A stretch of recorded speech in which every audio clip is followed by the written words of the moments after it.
Olá a todos. Então, nós vamos finalizar aí a parte de absolutismo, resumindo aí para vocês o que era o absolutismo, né? De que maneira que ele se fortalece dentro da Europa.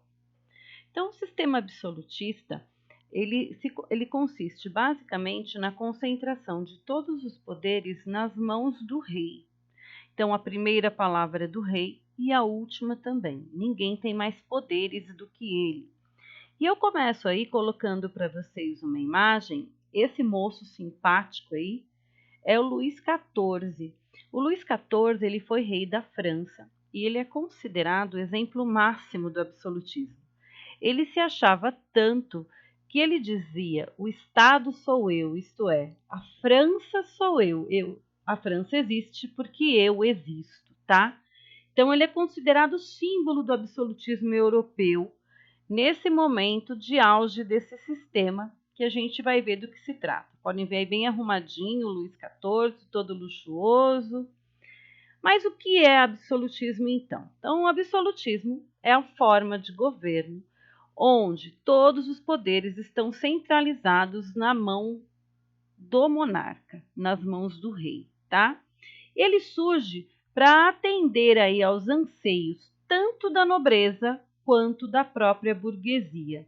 É preciso lembrar que o absolutismo ele se fortalece no início da Idade Moderna. Então nós estávamos saindo da Idade Média. Qual que era a característica política da Idade Média?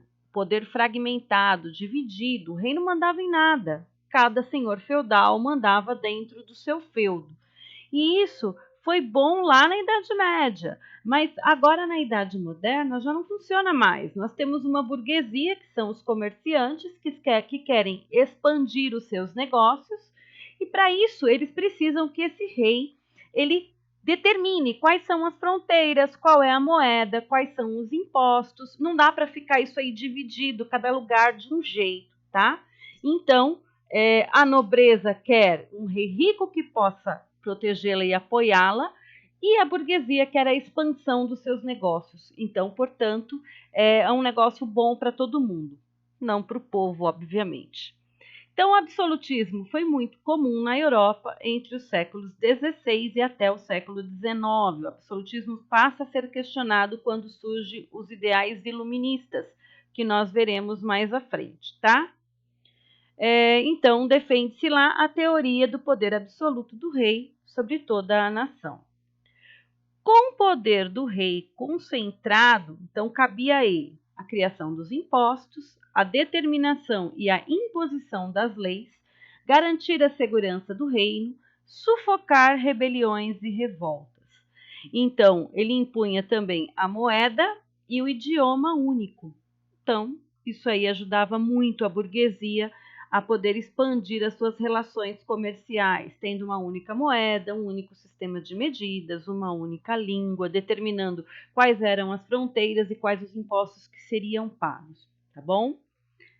Com o poder concentrado em suas mãos, então, houve um crescimento da arrecadação de impostos, e dessa forma o rei formou um exército especializado e permanente para defender o reino.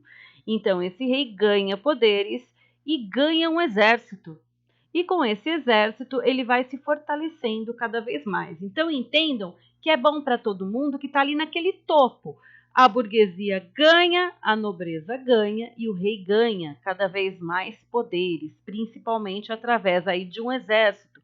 Então, se o poder não se garantir de uma forma, se garantirá por outra, né? Pela força. E para justificar esse absolutismo, isto é, para explicar para as pessoas por que esse rei tinha que mandar em tudo sozinho, então surgiram os teóricos absolutistas, que são homens que vão criar teorias para justificar o fato das pessoas terem que se submeter à autoridade desse rei. O primeiro deles aí, que é o Nicolau Maquiavel, esse rapaz aí que vocês estão vendo, na verdade, o Maquiavel ele escreve uma obra chamada O Príncipe, e nessa obra ele detalha quais são as ações de um governante absolutista. Então ele diz: olha, O rei, ele vai fazer de tudo para se manter no poder. O rei, se tiver que mentir, ele vai mentir. Se ele tiver que matar, ele vai matar. O rei, ele deve ser amado, mas é melhor até que ele seja temido. Então, tem uma frase até aí do Maquiavel que coloquei aí para vocês que diz: os homens ofendem mais aos que amam do que aos que temem. Só que quando Maquiavel escreve esse livro, na verdade, a intenção dele era prevenir a população. Olha, o rei absolutista, ele age dessa forma. Só que nesse período, a maioria da população era analfabeta. Então, quem vai ler a obra do Maquiavel? Os membros da nobreza, a realeza. E aí o rei olha para aquilo e fala assim: pô, que bacana, ó, tem aqui um manual da forma como eu tenho que agir. Então, na verdade, o Maquiavel, a intenção dele inicial era prevenir a população contra o absolutismo. O que acabou acontecendo na prática foi que o seu livro virou um manual para a realeza. Então, de que forma que o rei tinha que agir para se manter no poder? Se ele tivesse que mentir, se ele tivesse que roubar, se ele tivesse que matar, ele faria, tá? Um outro teórico é o Thomas Hobbes. O Thomas Hobbes ele vai mais longe. Ele vai dizer que o homem era o lobo do homem, isto é, o homem naturalmente ele é mau. E que se não houvesse um poder forte, um homem mataria o outro. Então, que o homem, para poder garantir a sua sobrevivência, ele abria mão, ele entregava para o rei esses poderes e esse rei o protegeria dele próprio e de outros homens, tá? Mas o melhor deles é o Jacques Bossuet. Jacques Bossuet era um membro da igreja e ele vai dizer, olha, o rei, ele tem poderes absolutos porque ele foi escolhido por Deus para ser rei.